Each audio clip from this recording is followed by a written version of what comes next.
Спасибо большое за такую рекомендацию. Я хочу сказать, что предприниматели – это те же самые физические лица. Мы то же самое население. Но мы действительно мыслим другими критериями. Мы более подходим к каждому вопросу, как организовать собственное дело, свое отношение к государству, свое отношение к трудовым резервам. У нас особое мышление. И не каждый, вот позвольте мне сказать это точно, у меня 30 лет стажа предпринимательского, не каждый, далеко не каждый сможет стать предпринимателем. Но о социальной ответственности мы сейчас поговорим отдельно. Почему? Потому что мобилизация началась именно сейчас, но специальная военная операция началась все-таки в феврале месяце. И все добровольцы, которые уходили с нашего региона, уже тогда были не обделены нашим вниманием.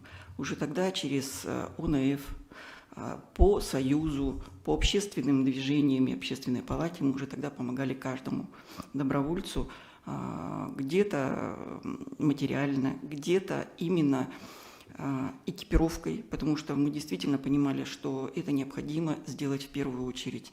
Ну и, конечно, небольшие бытовые мелочи, которые получали их семьи уже тогда и в летнее время. Огромное спасибо Скупченко Владимиру Владимировичу, который уделил свое мастерство в выделении овощей, будем говорить так, и дал в весенний, летний период почти 10 тонн. Вот заметьте, 10 тонн овощей бесплатно нашим мобилизованным, нашим добровольцам, нашим мамам, бабушкам, дедушкам, которые нуждаются в этом. И по осени у нас ни один инвалид, ни один человек не остался без овощного набора.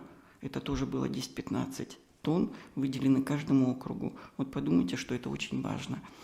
Наш союз через УНФ точно так же участвовал в марафоне, принял активное участие в марафоне. И мы, в принципе, все эти деньги, которые были выделены, мы старались все-таки проследить, куда они попадут и как они попадут. И большое спасибо Лютому Валерию Алексеевичу, который знает мою принципиальную позицию проверки всех средств. Все наши средства были действительно использованы по назначению и доставлены поименно. Ну и тогда, когда мобилизованных стали распределять по пунктам распределения, мы все знаем, что они были в Кангаласах. Мы первые, которые посетили данный пункт и познакомились практически с каждым мобилизованным, которые были присланы и собраны со всех уголков нашего региона. Естественно, в Улусах не такое обеспечение. Естественно, не каждый смог собраться за те часы, которые он мог бы там где-то посмотреть, где-то уделить себе внимание. Поэтому мы... В принципе, у нас Татьяна Евстафьева была координатором, которая узнавала, кому какая необходима помощь. И мы приезжали туда непосредственно в распредпункт, смотрели, как они проходят медосмотр, какой медосмотр. Мы смотрели, чем их кормят, кто их кормит. Собирали все те бытовые мелочи, которые необходимы, помимо аптечек, как мы сейчас все знаем, что это самая первая мысль была помочь чем? Ну, аптечками, чтобы лекарством был человек обеспечен. Но мы пошли чуть дальше. Мы сделали то, что не каждый, в принципе, об этом бы подумал. Это и дополнительное нижнее белье, носки. И вот опять-таки хочу повториться и сказать благодарность особенно тем предпринимателям, которые как только слышали, что это для мобилизованных, цены спускали на 50%. Не было такого, чтобы завышали цены. Они сразу говорили, да, без проблем, пожалуйста, что необходимо, какое количество, берите, пожалуйста. Хочу сказать Дегтяренко большое спасибо, который готовил горячие булочки для распредпункта и пряники очень вкусные, ребятам очень понравилось. Мы собирали тот необходимый материал, и огромное спасибо Александру Тарасовичу, который в течение суток нам напечатал большое количество книги.